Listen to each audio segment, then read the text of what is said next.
ಸಿದ್ದರಾಮಯ್ಯ ಮುಖ್ಯಮಂತ್ರಿ 5 ವರ್ಷ ಆಗ್ಬೇಕು ಅನ್ನೋ ನಿಮ್ಮ ಇಚ್ಛೆ ಎಲ್ಲ ಕಡೆ ಹೇಳಿದ್ರಿ. ಆದ್ರೆ ದೇಶಪಾಂಡೆ ಅವರು ಈಗ ಒಂದು ಮಾತನ್ನ ಹೇಳಿದ್ದಾರೆ, ನನಗೂ ಕೂಡ ಸಿಎಂ ಆಗೋ ಆಸೆ ಇದೆ, ನನಗೂ ಕೂಡ ಸಿಎಂ ಆಗೋದು ಆಸೆ ನಿಮ್ಗೆ ಇಲ್ವಾ? ನಿಮ್ಗಿದೆಯಾ ಇಲ್ವಾ ಅವಕಾಶ ಬಂದ್ರೆ? ರುದ್ರಪಾಂಡೆಗೆ ಇಲ್ವಾ?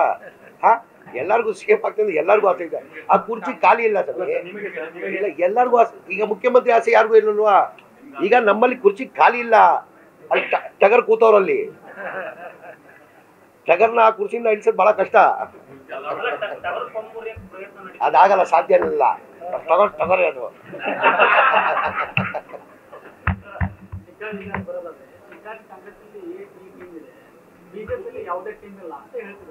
ಡಿಮ್ಯಾಂಡ್ ಇಲ್ಲ ಅಂತ.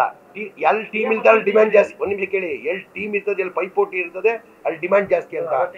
ಬಿಜೆಪಿ ಮುಗೀತಂತ. ಈಗ ನೋಡಿದೀವಲ್ರಿ, ಅಲ್ಲೆಲ್ಲ ರಸ್ತೆ ಎಲ್ಲ ಅಡ್ಡಾಡಿದೀವಿ. ಬಸವರಾಜ ಬೊಮ್ಮಾಯಿ ಅವರು ಮುಖ್ಯಮಂತ್ರಿ ಆಗಿದ್ರು. ದೇವ್ರವ್ರಿಗೆ 2.5 ವರ್ಷ ಮುಖ್ಯಮಂತ್ರಿ ಆಗಿ ಅವಕಾಶ ಮಾಡ್ಕೊಟ್ಟಿದ್ದ.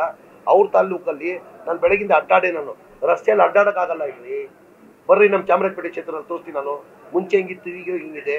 ನಾನು ಆಫ್ಟರ್ ಆಲ್ MLA ಆಗಿ ಈಗ ಮಿನಿಸ್ಟರ್ ಆಗಿರೋದು. ನಾನು ಈಗ ಮಿನಿಸ್ಟರ್ ಆಗಿರೋದು. ಅಡ್ಡಾಡಕ್ಕಾಗಲ್ಲ ಇಲ್ಲಿ ಏರಿಯಾದಲ್ಲಿ, ರಸ್ತೆದಲ್ಲಿ ಅಡ್ಡಾಡಕ್ಕಾಗಲ್ಲ. ಮುಖ್ಯಮಂತ್ರಿ 2.5 ವರ್ಷ ಮುಖ್ಯಮಂತ್ರಿ ಆದ್ರು.